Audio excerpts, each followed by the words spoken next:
Hi, everyone. We're going to be taking a couple months off as we prepare for our upcoming season. Enjoy this episode nugget from our archives and visit our website for the full story. You can also join us on Patreon for exclusive content not found in our regular podcast feed.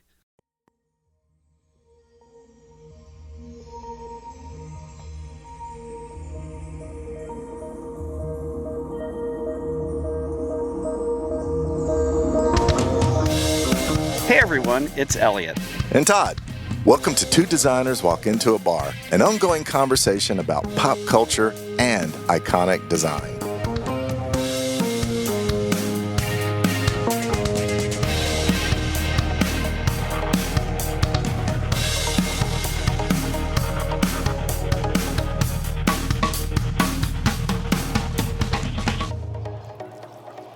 Elliot, you know I love pop culture. Oh yeah, you do. But I don't consider myself the king of pop. Yeah, I'm pretty sure that name was already taken by Michael Jackson. It's funny you should mention him. This week marks the anniversary that his hair caught fire back in 1984 while shooting an ad for Pepsi. Do you remember talking about that in our Pepsi logo episode? Yeah, I do. And speaking of Pepsi, we also talk about the origins of the Pepsi Challenge and the Cola Wars. So listeners, kick back with your rum and Coke. Here's a quick taste.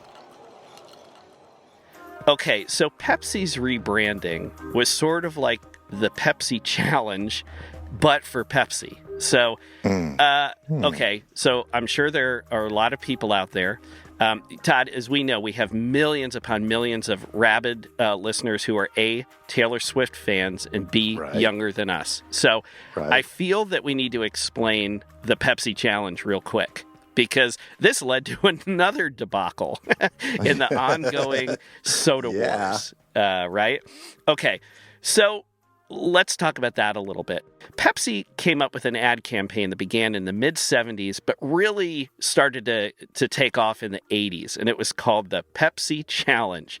Mm-hmm. And basically, it was this blind taste test for consumers, and it was set up in public places like city parks, shopping malls, all these sorts of things, right, where they could get a bunch of people walking by who are curious, grocery stores, whatever.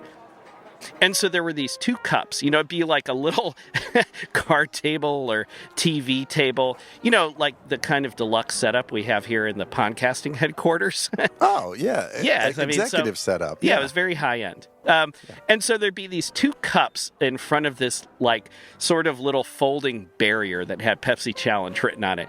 And one cup would say something like Soda M, and the other one would say Soda Q. So it wasn't even like A and B, or it wasn't like P and C or something like that. Just arbitrary letters from the alphabet, right? So consumers would sit down on the other side of this barrier with the two cups, these little, like, Dixie cups. And they would drink both, and then they would ask to, which one did you prefer, right? Which of these two things, M or Q, did you like?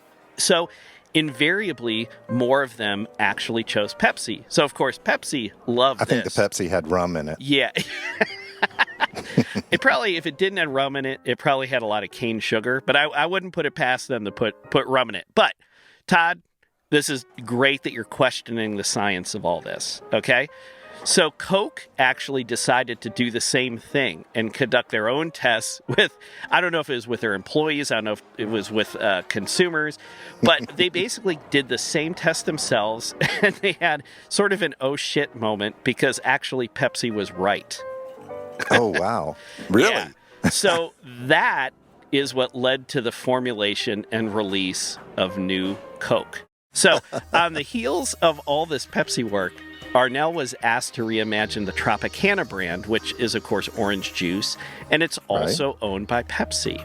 So they reworked the packaging, they reworked the copy points, they created a new ad campaign to support this rollout. Yeah, not cheap at all. No. And I would actually argue, in Arnell's defense here, the design for Tropicana was actually better than the Pepsi work, although the fallout was far, far worse. So Pepsi paid Arnell 35 million bones for the creative work, and then also subsequently lost $30 million when sales went down.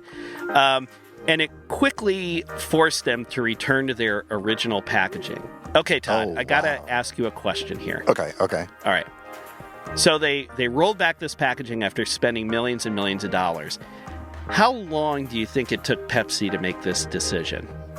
Well, I mean, imagine if they spent that much, 35 million, they had to give it some time. So minimum 9 months, a year, probably. Keep going down, other Oh, direction. down. Okay. 2 quarters, maybe? So 6 months. Yeah, 6 months. Keep going down. Okay. All right. 1 quarter. We're playing the prices right here. We are. Yeah. How 1 about quarter. we 1 quarter. how about we divide that in half? Really? 46 like a month and a half? days. They switched things back in 46 days. Oh, man. I bet that was the most fun 46 days at Pepsi ever. At Pepsi and at Arnell, I would argue. Yeah, and at Arnell, yeah. Todd, they say there's no crying in baseball. There's probably some crying in beverage package design. But I'll tell you this. I know for a fact that little kids, who, by the way, are huge consumers of juice, were so confused by the new Tropicana packaging that they began crying when they first saw it. Whoa. I think I can honestly say none of my brand work has ever gotten tears from little kids. I think I can say that. I think I can. Point of pride. I'll make sure at your funeral that I bring that up. Thanks for listening.